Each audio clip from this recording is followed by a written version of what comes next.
अस्सलामु अलैकुम वरहमतुल्लाहि वबरकातुहू। और कैसे हैं नाजरीन, उम्मीद करते हैं आप लोग खैरियत से होंगे। नाजरीन इंशाल्लाह आज की इस वीडियो में हम लोग चैप्टर नंबर 27 और चैप्टर नंबर 28 दोनों को एक ही वीडियो में पढ़ लेंगे। ठीक है नाजरीन, दो चैप्टर को एक वीडियो में पढ़ेंगे। क्यों? क्योंकि नाजरीन ये देखिए, चैप्टर नंबर 27 एक गज़ल है और चैप्टर नंबर 28 भी एक गज़ल है, यानी दो चैप्टर आज पढ़ेंगे और दोनों चैप्टर क्या है, गज़ल है। तो इस दोनों चैप्टर के जो मुसन्निफ है, दोनों चैप्टर के जो राइटर है वो एक ही है। ठीक है ना, जिसे ये मुबारक अजीम आबादी है। ठीक है, ये जो मुबारक अजीम आबादी एक मुसन्निफ एक राइटर है, इन्होंने इस दोनों चैप्टर को लिखा है। चैप्टर नंबर 27 को लिखा है और चैप्टर नंबर 28 को लिखा है। ठीक है नाज़रीन, इसीलिए हम लोग इस वीडियो में दोनों चैप्टर को एक साथ हल कर लेंगे। तो आप लोग लास्ट तक इस वीडियो को ज़रूर देखिएगा। और आज का जो सबक एक गज़ल है, गज़ल किसे कहते हैं हम इंशाल्लाह आपको बाद में आखिर में बड़ी तफसील के साथ बताएंगे। ठीक है, तो आइए सबसे पहले हम लोग मुसन्निफ की तरफ बढ़ते हैं। नाज़रीन याद रखिएगा, दो चैप्टर हम लोग को पढ़ना है। अगर थोड़ा सा वीडियो लॉन्ग हो जाए तो आप लोग वीडियो की स्किप मत कीजिए, बस थोड़ा सा ज़्यादा हो सकता है, वरना जो रोज़ाना वीडियो आता है उसी तरह का होगा। ठीक है नाज़रीन, तो आइए, और दोनों चैप्टर की जो क्वेश्चन आंसर है इंशाल्लाह हम उन चीज़ को भी हल कर लेंगे, यानी सवालात और जवाबात को भी हल कर लेंगे कि वीडियो में। ठीक है नाज़रीन, तो आइए बिला ताखिर हम लोग सबक की तरफ बढ़ते हैं। चैप्टर नंबर 27 एक गज़ल है और चैप्टर नंबर 28 भी एक गज़ल है। इन दोनों चैप्टर के मुसन्निफ देख लेते हैं। मुसन्निफ मुबारक अजीम आबादी, पैदाइश 21 अप्रैल 1869 को ताजपुर ज़िला दरभंगा में जुमा के दिन हुई थी। ठीक है, तालीम मैट्रिक तक किए थे। कहाँ तक? ये मुबारक साहब कहाँ तक तालीम हासिल किए थे? मैट्रिक तक। और तिब के हवाले से फ़ारसी में 2 किताबें लिखी थे। ये तिब का मतलब होता है डॉक्टरी। ठीक है ना, और इनका जो ख़ानदान था ना वो सारा का सारा डॉक्टर था, यानी इनके ख़ानदान में सारे के सारे लोग डॉक्टर भरे हुए थे। इनके वालिद साहब खुद एक डॉक्टर थे। तो ये तिब का मतलब होता है डॉक्टरी। ठीक है ना, यानी डॉक्टरी के हवाले से फ़ारसी में 2 किताबें लिखे थे। नंबर 1 मीज़ानुत तिब और नंबर 2 तिब्बुल कबीर। ठीक है, आगे देख लेते हैं। 1954 में हुकूमत हिंद ने उनकी अदबी कारगुजारियों के एतराफ़ करते हुए 100 रुपये माहवार वजीफ़ा मुकर्रर किया था। कितने? 100 रुपये। माहवार का मतलब होता है हर महीने। ठीक है ना, माहवार 100 रुपये वजीफ़ा मुकर्रर किए। कौन? हुकूमत हिंद, यानी हिंदुस्तान की जो हुकूमत थी। आगे देखते हैं। शेरी मजमुआ जलवाए दाग 1951 50 पर 1 में ये किताब शाई हुई थी। और दूसरी शायरी में, यानी उर्दू शायरी में, दूसरी नहीं उर्दू शायरी में उस्ताद दाग दहलवी थे। कौन थे? उर्दू शायरी में इनके उस्ताद, यानी मुबारक साहब के उस्ताद कौन थे? दाग दहलवी। और 1992 में इनके, मतलब 1892 में देख लीजिए, 1892 में ये दाग दहलवी उनके उस्ताद हुए थे, यानी 1892 में ये मुबारक अजीम इनके पास पढ़ने के लिए आते। ठीक है, इनके शागिर्द हुए थे। आगे देखते हैं। और 1905 में उनका इंतकाल हो गया था। किनका? ये दाग दहलवी जो है, उनके उस्ताद साहब जो है, जो उनके टीचर जो थे, उनका 1905 में इंतकाल हो गया था। आगे देखते हैं। फ़ारसी शायरी में उनके उस्ताद किनके? ये मुबारक साहब के, यानी उर्दू के उस्ताद अलग थे और फ़ारसी के उस्ताद अलग थे। तो फ़ारसी शायरी में उनके उस्ताद अब्दुल हमीद परेशा थे। वह तकरीबन 90 बरस तक ज़िंदा रहे। कौन? मुबारक साहब तकरीबन 90 बरस तक ज़िंदा रहे, जिनमें 70 बरस तक, यानी 70 साल तक शेर व शायरी में गुजारी थी।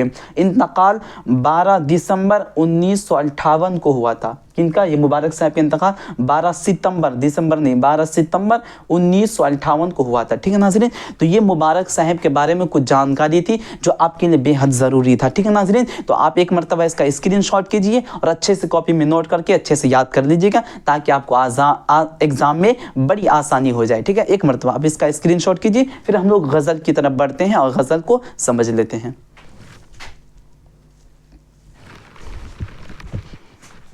तो आइए हम लोग गज़ल को समझ लेते हैं कि गज़ल किसे कहा जाता है, गज़ल की तारीफ़ क्या है। ठीक है नाज़रीन, यहाँ पे देख लीजिए, ये गज़ल की पूरी तफसील और पूरी तारीफ़ दिया हुआ। अगर आप गज़ल को आसानी के साथ समझना चाहते हैं तो गज़ल वाला चैप्टर खोलिएगा और बड़ी आसानी के साथ आप पढ़ करके इंशाल्लाह समझ लीजिएगा। अगर ना समझ में आए तो मैं आपके लिए हाजिर हूँ, मैं आपको समझाने की कोशिश करता हूँ। अगर समझ में आ जाए तो मेरे वीडियो को लाइक और हमारे चैनल को सब्सक्राइब ज़रूर कीजिएगा। ठीक है नाज़रीन, तो ये गज़ल लफ्ज़ गज़ल अरबी से आया। किससे आया है? عربی سے آیا ہے، اور غزل عربی کے قصیدے کے تشبیب سے ماخوذ ہے۔ کس سے؟ عربی کے قصیدے کی تشبیب سے ماخوذ ہے، اور تشبیب کا تعلق شباب یعنی جوانی سے ہوتا ہے یا پھر جوانی کی جذبات سے ہوتا ہے، اور ظاہر ہے کہ جوانی کے جذبات میں حسن اور عشق کی کیفیات زیادہ ہوتی ہے۔ مطلب یہ کہ جب ایک انسان جوان ہوتا ہے تو جوانی کے ایام میں یعنی جوانی کے دنوں میں حسن اور عشق کی کیفیات زیادہ ہوتی ہے۔ جب ایک انسان جوان ہوتا ہے تو اس کے دل میں یعنی جوانی کے دنوں میں اس کے دل میں حسن اور عشق کی بنیاد زیادہ پائی جاتی ہے۔ اس لیے جب کوئی انسان جوانی میں غزل لکھتا ہے تو یا پھر خوبصورتی کی بنیاد پر لکھے گا یا پھر حسن و عشق کی بنیاد پر لکھے گا۔ عشق کہتے پیار محبت کو، یعنی جب کوئی انسان غزل لکھتا ہے یا تو پھر خوبصورتی کے اوپر لکھے گا یا پھر عشق یعنی پیار اور محبت کے اوپر غزل لکھے گا، ٹھیک ہے۔ مطلب یہ ہوا کہ غزل زیادہ تر حسن اور عشق کی بنیاد پر لکھا جاتا ہے یا پھر یا پھر عشق یعنی پیار محبت کے اوپر لکھا جاتا ہے۔ یہ غزل کی تھوڑی سی تعریف تھی۔ اب آگے دیکھ لیتے ہیں غزل کی تعریف اور کیا ہے۔ غزل کا جو پہلا شعر ہوتا ہے اس شعر کو مطلع کہا جاتا ہے۔ کیا کہا جاتا ہے؟ غزل کے پہلے شعر کو مطلع کہا جاتا ہے، اور غزل کے آخری شعر کو مقطع کہا جاتا ہے۔ کس سے؟ یہاں پہ دیکھ لیجئے، یہ جو غزل کا پہلا شعر تھا، میں 27واں غزل نمبر جو 27 تھا، میں پوری غزل کو لکھ لیا ہوں، ٹھیک ہے ناظرین۔ تو یہ جو غزل دیکھ لیجئے پہلی لائن ہے، تو اس لائن کو کیا کہا جائے گا؟ مطلع کہا جائے گا، اور اس غزل کا آخری لائن یہ ہے، اس غزل تو یہ آخری لائن کو مقطع کہا جاتا ہے، یعنی غزل کے پہلی لائن کو پہلے شعر کو مطلع کہا جاتا ہے اور آخری شعر کو یعنی سب سے لاسٹ والے شعر کو مقطع کہا جاتا ہے، ٹھیک ہے۔ اور غزل کا جو پہلا شعر ہوتا ہے آپس میں ہم قافیہ ہوتے ہیں۔ کیا ہوتے ہیں؟ غزل کے پہلا شعر آپس میں ہم قافیہ ہوتے ہیں، اور کیا بولتے ہیں؟ قافیہ کے بعد ردیف ہوتا ہے، ٹھیک ہے ناظرین۔ غزل میں ردیف بھی پایا جاتا ہے، غزل میں قافیہ پایا جاتا ہے اور ردیف پایا جاتا ہے، یہ دونوں چیزیں پایا جاتا ہے۔ اگر یہ دونوں چیزیں غزل میں نہیں پایا جائے تو غزل کی خوبصورتی کو ختم کر دیتی ہے۔ اس لیے یاد رکھے گا، غزل کی خوبصورتی یہی ہے کہ غزل کا جو پہلا شعر ہوتا ہے، پہلی لائن ہوتی ہے، وہ دونوں آپس میں ہم قافیہ اور ہم ردیف ہوتے ہیں، ٹھیک ہے۔ ہم قافیہ اور ہم ردیف ہوتے ہیں۔ ہم قافیہ اور ہم ردیف کسے کہا جاتا ہے ہم ابھی آپ کو وہاں پڑھ کر کے سمجھا دیتے ہیں، لیکن آپ صرف یہ سمجھ لیجئے ابھی کہ غزل کا پہلا شعر آپس میں ہم قافیہ اور ہم ردیف ہوتے ہیں، ٹھیک ہے ناظرین۔ اور بعض غزل ایسی بھی ہوتی ہے جس میں نہ تو قافیہ ہوتا ہے نہ ردیف ہوتی ہے۔ اگر جس غزل میں قافیہ اور ردیف نہ ہو تو اس غزل کی خوبصورتی ختم ہو جاتی ہے، لیکن پھر بھی اس کو غزل ہی کہا جاتا ہے، ٹھیک ہے ناظرین۔ جس غزل میں کیا بولتے ہیں ردیف نہیں ہوتی ہے اس غزل کو غیر مردف کہا جاتا ہے، ٹھیک ہے۔ اب آئیے ہم لوگ غزل کو سمجھتے ہیں، پڑھتے ہیں اور سمجھ لیتے ہیں کہ قافیہ اور ردیف کیا ہوتا ہے، ٹھیک ہے ناظرین۔ تو آئیے ہم لوگ سمجھ لیتے ہیں، یہاں پڑھیے۔ ساعتیں گزری جو غفلت میں سمجھ لے کھو گئی، پھر کے آنے کی نہیں نادان گھڑیاں جو گئی۔ تو غزل کا پہلا شعر دونوں آپس میں کیا ہوتے ہیں؟ ہم قافیہ اور ہم ردیف ہوتے ہیں۔ اور یاد رکھیے گا، یہاں سے دیکھ لیجیے، ساعتیں گزری جو غفلت میں سمجھ لے کھو گئی، یہاں سے لے کے یہاں تک ایک مصرع ہے۔ کیا ہے؟ ایک مصرع، بیچ میں جو غائب ہے یہ ایک مصرع ہو گیا۔ پھر کے آنے کی نہیں نادان گھڑیاں جو گئی ہے، اور یہاں سے لے یہاں تک ایک مصرع ہو گیا، یعنی جب دو مصرے آپس میں مل جاتے ہیں تب جا کر کے ایک شعر بنتا ہے۔ سمجھ میں آیا؟ جب دو مصرے آپس میں مل جاتے ہیں تب جا کر کے ایک شعر بنتا ہے۔ اب دیکھ لیجئے، تو یہ پہلا ایک شعر یہ ہو گیا، اور دو شعر یہ ہو گیا، تین شعر یہ ہو گیا، اور چار شعر یہ ہو گیا، یعنی غزل نمبر 27 میں کتنے شعر ہے؟ 4 شعر ہے، اور مصرے کتنے؟ 8۔ کیوں؟ کیونکہ ایک مصرع یہاں تک، پھر ایک مصرع یہاں تک، تو 1 2 3 4 5 6 7 8، تو یہ ایک مصرع ہو گیا، ٹھیک ہے ناظرین۔ کیا کہے کیا کیا کیا تیری نگاہوں نے سلوک دی، ایک مصرع ہو گیا۔ دل میں آئے دل میں ٹھہرے دل میں کاٹے بو گئے، یہ ایک مصرع ہو گیا۔ جب دو مصرع ملا تو پھر ایک شعر بن گیا۔ سمجھ میں آ گیا کہ دو لائن مل جاتا ہے تب جا کر کے ایک شعر بنتا ہے۔ اگر آپ سے پوچھ لے کہ شعر کسے کہا جاتا ہے تو لکھ لیجئے، تو بتا دیجئے گا جب دو مصرے آپس میں مل جاتے ہیں تب جا کر کے ایک شعر بنتا ہے۔ اگر آپ سے کوئی پوچھ لے گا صرف مصرع کسے کہتے ہیں تو بتا دیجئے گا جو شعر کا آدھی لائن، جو اگر کوئی شعر ہوتا ہے اس کی آدھی لائن جو ہوتی ہے، آدھی لائن، اسے مصرع کہا جاتا ہے۔ یا پھر پڑھ کے بتا دیجئے گا، ساعتیں گزری جو غفلت میں سمجھ لے کھو گئی، ایک مصرع ہو گیا۔ اب اس طرح سے پڑھ کر کے بتا دیجئے گا۔ تو ہم نے کیا کہا تھا؟ غزل کا جو پہلا شعر ہوتا ہے وہ آپس میں ہم قافیہ ہم ردیف ہوتے ہیں، ٹھیک ہے۔ اب دیکھ لیتے قافیہ اور ردیف کسے کہا جاتا ہے۔ دیکھ لیجیے، سمجھ لے کھو گئی، और उसके बाद घड़ियाँ जो गई, यहाँ पे देख लीजिए गई और गई, यहाँ पर भी आ रहा ना, गई यहाँ पर भी आ रहा, गई यहाँ पर भी आ रहा, इसी को रदीफ बोला जाता है। क्या बोला जाता है? इसी को रदीफ बोला जाता है। अब दूसरा मिसरा, दूसरा शेर देखिए, क्या कहे क्या क्या किया तेरी निगाहों ने सुलूक। अब यहाँ पे देख लीजिए गई नहीं आ रहा ना, नहीं आ रहा ना, तो गज़ल का सिर्फ पहला शेर में हम काफिया हम रदीफ होते हैं, लेकिन दूसरा शेर में आएंगे तो दूसरे शेर के पहले मिसरे में हम काफिया नहीं होता, ना काफिया होता ना रदीफ होता है। ये पहला शेर जो होगा उसमें पहले मिसरे में भी हम काफिया होगा और दूसरे मिसरे में भी हम काफिया हम रदीफ होगा, लेकिन जब तीसरे मिसरे में आएंगे ना तो काफिया होगा ना रदीफ होगा, लेकिन जब चौथे मिसरे में जाएंगे तो यहाँ काफिया और रदीफ दोनों पाया जाएगा। ठीक है ना, तीसरे मिसरे में आएंगे ना काफिया होगा ना रदीफ होगा, लेकिन जब चौथे मिसरे में आएंगे तो काफिया और रदीफ दोनों होगा। ठीक है नाज़रीन, अगर इतना समझ में आ गया तो अब आगे बढ़ते हैं। देख लीजिए पहला मिसरा देख लीजिए, समझ ले खो गई जो गई। देखिए खो गई और जो गई, यहाँ पे भी गई आ रहा है, यहाँ पे भी गई आ रहा है, इसी को रदीफ बोला जाता है। इसी को क्या बोला जाता है? रदीफ बोला जाता है। ठीक है नाज़रीन, यहाँ पे देख लीजिए रदीफ, ये रदीफ हो गया। ठीक है ना, इसी को क्या बोला जाता है? रदीफ, गई गई। ठीक है नाज़रीन, तो देख लीजिए अब देखिए तीसरा मिसरा, देखिए यहाँ पे गई नहीं है तो अब यहाँ पे देख लीजिए गई है, यहाँ पे भी गई आ रहा, फिर यहाँ पे देख लीजिए चौथे मिसरे में नहीं आया, फिर यहाँ पे देख लीजिए यहाँ पे आया गई आया, फिर यहाँ ये मिसरे में नहीं आएगा, फिर लास्ट में आएगा गई, है ना, समझ में आया। तो गज़ल का सिर्फ पहली लाइन जो पहला शेर होता है उसमें दोनों मिसरे में क्या बोलते हैं? हम काफिया हम रदीफ, लेकिन जब तीसरे चौथे पांचवें मिसरे में आएंगे तो पहली लाइन में नहीं होगा, लेकिन दूसरे वाले लाइन में काफिया रदीफ दोनों होगा। तो देख लीजिए यहाँ पे गई आ रहा, यहाँ पे गई आ रहा, यहाँ पे गई आ रहा, यहाँ पे गई आ रहा, यहाँ पे गई आ रहा, तो जहाँ जहाँ गई आ रहा है उसी को रदीफ बोला जाता है। क्या बोला जाता है? रदीफ, ये जो लिखा हुआ रदीफ बोला जाता है। अगर रदीफ समझ में आ गया आपको तो अब हम काफिया की तरफ बढ़ते हैं। ठीक है, तो ये देख लीजिए ये गई क्या है? रदीफ है, आपको हम बता चुके हैं, आपको समझ में आ गया रदीफ, ये रदीफ गई रदीफ है। अब इससे पहले वाला लफ्ज़ जो होगा वही काफिया होगा, इससे पहले वाला लफ्ज़ जो होगा, ठीक है ना, वही काफिया होगा। हम देख, और काफिया जो होता है ना आपस में मिलते हैं, यानी आवाज़ मिलती है, अल्फाज गरचे नहीं मिले लेकिन आवाज़ मिलती है, बोलने में एक जैसा लगता है। देख लीजिए गई से पहले क्या है? खो है। अब यहाँ देख लीजिए गई से पहले क्या है? जो है। देखिए खो जो मिल रहा है ना बोलने में, खो और जो मिल रहा है इसी को काफिया बोला जाता है। आप यहाँ देख लीजिए गई, इससे पहले क्या है? बो, ये देखिए खो जो बो मिल रहा है ना, इसी को काफिया बोला जाता है। आप यहाँ पे देख लीजिए गई, इससे पहले क्या है? रो, और ये गई इससे पहले क्या है? हो। अब देख लेते हैं खो जो बो रो हो, ये सारे के सारे अल्फाज आपस में क्या हो रहे हैं? मिल रहे हैं, तो इसी को हम काफिया बोला जाता है। यानी रदीफ से पहला वाला लफ्ज़, रदीफ से एक कदम अगर पीछे आ जाएंगे तो वही वाला लफ्ज़, वही अल्फाज क्या हो जाएगा? हम काफिया हो जाएगा। हम काफिया का मतलब होता है क्या बोलते हैं? अल्फाज अगरचे अलग हो लेकिन आवाज़ सेम हो, बोलने में एक जैसा लगे, उसी को क्या बोला जाता है? काफिया, हम काफिया बोला जाता है। ठीक है नाज़रीन, तो आपको रदीफ भी समझ में आ गया होगा और काफिया भी समझ में आ गया होगा। अगर आपको मिसरा भी समझ में आ गया होगा और शेर भी समझ में आ गया होगा कि इसको एक मिसरा बोला जाता है, इसको एक मिसरा बोला, जब दो मिसरे आपस में मिलते हुए एक शेर हो जाता है। और गज़ल के पहले शेर को मतला और आखिरी शेर को मक्ता कहा जाता है। और बास गज़ल ऐसी भी होती है जिसमें रदीफ नहीं होता, जिसमें काफिया नहीं होता है, तो जिस गज़ल में रदीफ और काफिया नहीं हो वो गज़ल की खूबसूरती को कम कर देता है, और जिस गज़ल में रदीफ नहीं होती है उस गज़ल को गैर मुरद्दिफ कहा जाता है। तो ये गज़ल की थोड़ी सी तारीफ थी, और हमने गज़ल की तारीफ आपको शुरू में बताया, उस तारीफ को भी याद रखिएगा। ठीक है नाज़रीन, तो अब आगे बढ़ते हैं, हम लोग समझ को क्या बोलते हैं, सबक को पढ़ लेते हैं, एक एक लाइन करके पढ़ लेते हैं।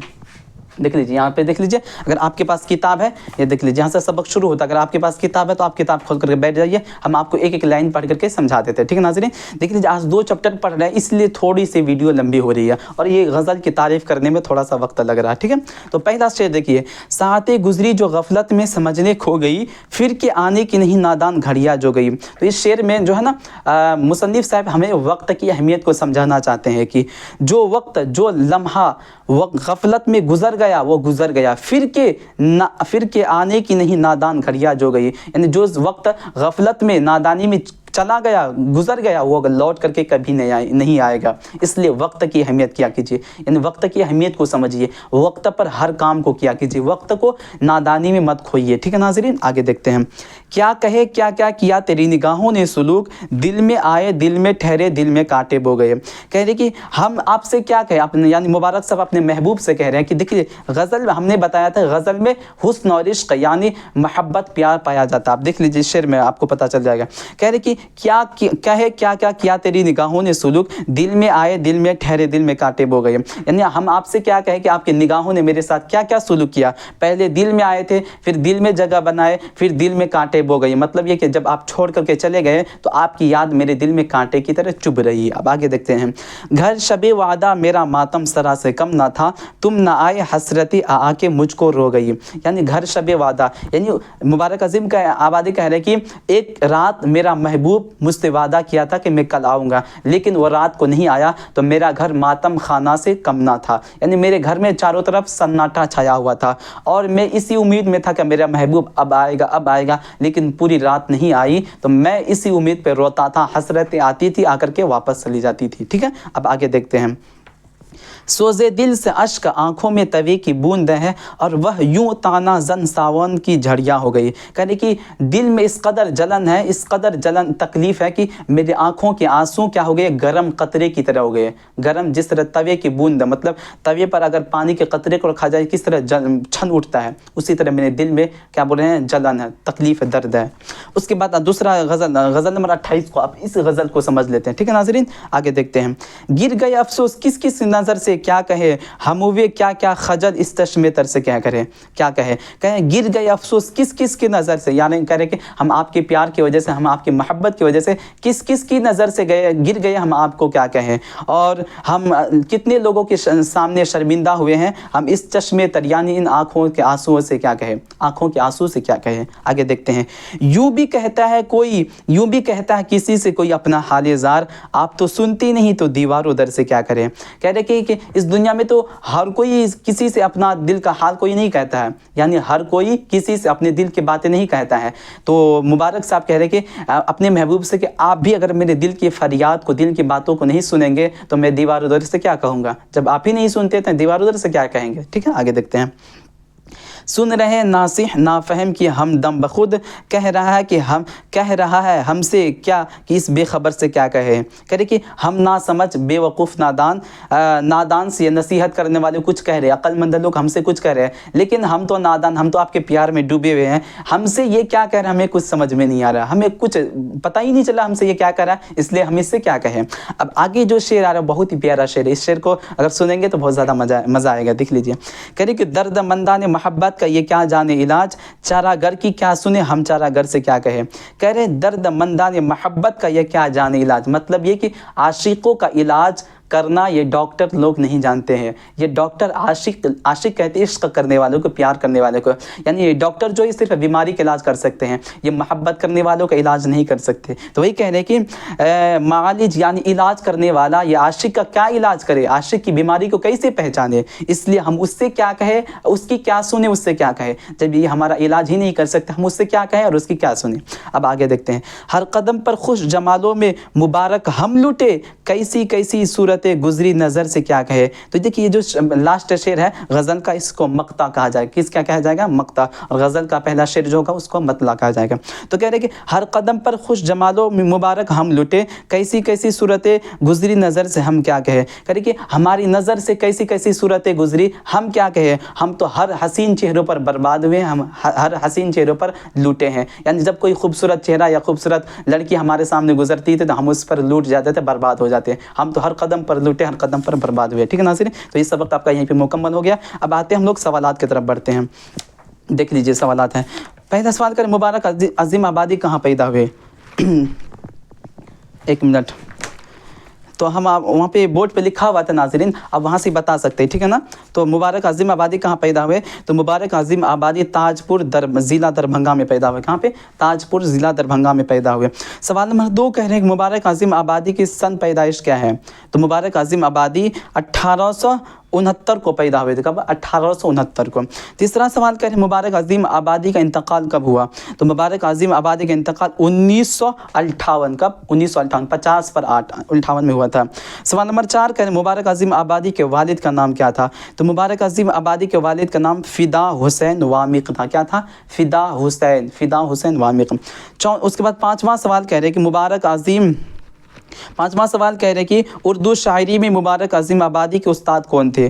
तो उर्दू शायरी में मुबारक अजीम आबादी के उस्ताद दाग दहलवी थे। कौन थे? दाग दहलवी। उसके बाद छठा सवाल करें फ़ारसी शायरी में मुबारक अजीम आबादी के उस्ताद कौन थे? तो फ़ारसी शायरी में मुबारक अजीम आबादी के उस्ताद हकीम अब्दुल हमीद परेशान थे। कौन? अब्दुल हमीद परेशान थे। उसके बाद सवाल नंबर 7 कह रहे कि मुबारक अजीम आबादी के शेरी मजमुआ का नाम बताइए। तो उनके शेरी मजमुआ का नाम जलवाए दाग है। क्या है? जलवाए दाग। सवाल नंबर 8 कह रहे मुबारक अजीम आबादी का शेरी मजमुआ कब शाई हुआ था? कब छपा था? तो 1951 में शाई हुआ था। जलवाए दाग कब शाई हुआ था? 1951। अब आगे देखते हैं। हुकूमत हिंद ने मुबारक अजीम आबादी के अदबी कारगुजारियों का एतराफ़ कब किया था? तो मुबारक अजीम आबादी की कारगुजारियों का एतराफ़ हुकूमत हिंद ने 1954 में किया था। कब? 1954 में किया था। सवाल नंबर 10 कह रहे हैं कि हुकूमत हिंद ने मुबारक अजीम आबादी की अदबी कारगुजारियों का एतराफ़ करते हुए कितना वजीफ़ा मुकर्रर किया था? तो लिख लीजिएगा 100 रुपये माहवार वजीफ़ा मुकर्रर किया था। ठीक है, अब आगे देखते हैं मुख्तसर सवालात। मुबारक अजीम आबादी ने हैदराबाद के सफ़र में किससे मुलाकात की और किसके यहाँ क़याम फरमा हुए? क़याम फरमा मतलब किसके यहाँ रहे थे? जब हैदराबाद गए थे वो किसके यहाँ रहे थे? ठीक है, तो देखते हैं। मुबारक अजीम आबादी ने हैदराबाद के सफ़र में सर अब्दुल अजीज़, किससे? सर अब्दुल अजीज़ से मुलाकात की थी और उन्हीं के यहाँ क़याम फरमाए थे, जो उन दिनों वहाँ के एक वज़ीर थे, जो वहाँ के वज़ीर थे उन दिनों। ठीक है, अब आगे देखते हैं। सवाल नंबर 2 के मुबारक अजीम आबादी ने किसके हाथ पर बैअत की थी? तो मुबारक अजीम आबादी ने हज़रत मौलाना सैयद शाह बदरुद्दीन के दस्ते मुबारक पर बैअत की थी। ठीक है ना, आगे देखते हैं। सवाल नंबर 3 के इल्म तिब पर मुबारक अजीम आबादी ने जो किताबें लिखी उनके नाम बताइए। तो इल्म तिब पर मुबारक अजीम आबादी की किताबों का नाम मीज़ानुत तिब और तिब्बुल कबीर है। ठीक है, उसके बाद सवाल नंबर 4 करें दोनों गज़लों के काफ़ियों की पहचान कीजिए और किस गज़ल में कितने काफ़िये हैं उनकी तादाद कीजिए। तो देख लीजिए, काफ़िया बताना 1 2 3 4 5, कितने? पहले गज़ल में 5 काफ़िया। ठीक है, इस तरह से बता दीजिए। उसके बाद उसके बाद कह रहे कि तो पहली गज़ल में इतना है, तो और दूसरी गज़ल में कितना आपको बताना। ठीक है ना, पहली गज़ल में 5 है, दूसरी गज़ल में देख लेते हैं। तो दूसरी गज़ल में नज़र से, चश्मे तर से, उसके बाद दीवारों दर से, बेखबर से, चारागर से, नज़र से। ठीक है ना, तो 1 2 3 4 5 6, पहले में क्या बोलते हैं? 5 है। पहली गज़ल नंबर 27 में 5 काफ़िया है और गज़ल नंबर 28 में 6 काफ़िया। ठीक है ना, काफ़िया क्या है? नज़र से, चश्मे तर से, दीवारों दर से, बेखबर से, चारागर से, नज़र से। ठीक है नाज़रीन, तो ये क्या बोलते हैं इस सवाल का जवाब हो गया। तो नाज़रीन, अगर ये वीडियो आपको थोड़ा सा भी पसंद आए तो हमारे वीडियो को लाइक, हमारे चैनल को सब्सक्राइब ज़रूर कीजिएगा। तब तक के लिए खुदा हाफिज़। फिर किसी नई वीडियो में हम लोगों की मुलाकात होगी। तब तक के लिए अस्सलामु अलैकुम रहमतुल्लाहि व बरकातुहू।